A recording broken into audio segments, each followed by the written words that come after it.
Татарстанда урманнарны торгызу яңа үсентеләр сагында торучы үзәкләрнең берсе Саба районының лесхоз бистәсендә урнашкан. Биредә бер сезон эчендә 12 миллионнан артык үсенте булдырыла. Аларның бер өлешен микроклонлы үрчетү, ягъни пробиркада үсемлекләрнең клоннарын булдыру нәтиҗәсендә алалар. Иң элек табигатьтән донор үсемлек сайлыйлар. Аларны плюсовой агачлар дип йөртәләр. Плюсовой агачлар тирә-юньдә үсеп утыра торган кардәшләреннән бер яки берничә үзлек буенча өстен, сыйфатлырак була. Аларның сәламәтлеге дә ныграк, продуктивлыгы да югары. Саба районындагы микроклонлы үрчетү лабораториясендә триплоидлы усак клоннарын алалар. Без бүгенге көндә усак агачы белән эшлибез. Без бу усак агачларын урманнардан сайлап алып, именно менә триплоид дип әйтәбез инде, аның 3 пар хромосомасы була.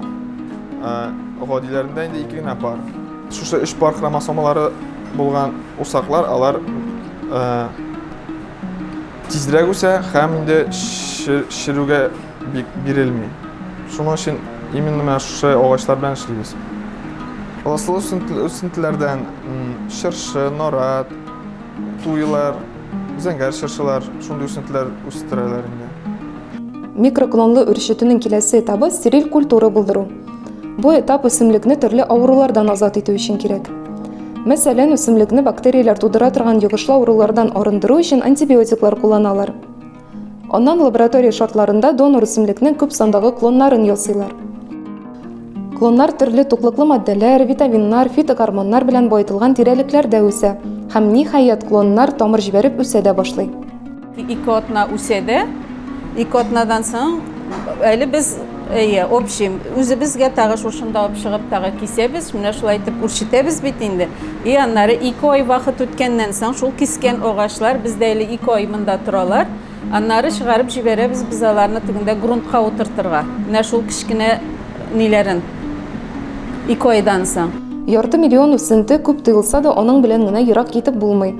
Шуңа Сабада ылыслы агачлар орлыгын әзерләү белән дә шөгыльләнәләр. Аны әзерләүнең дә үз кагыйдәләре бар. Ылыслы агачларның орлыклары табигый шартларда күркәләр кипшенгәч коела.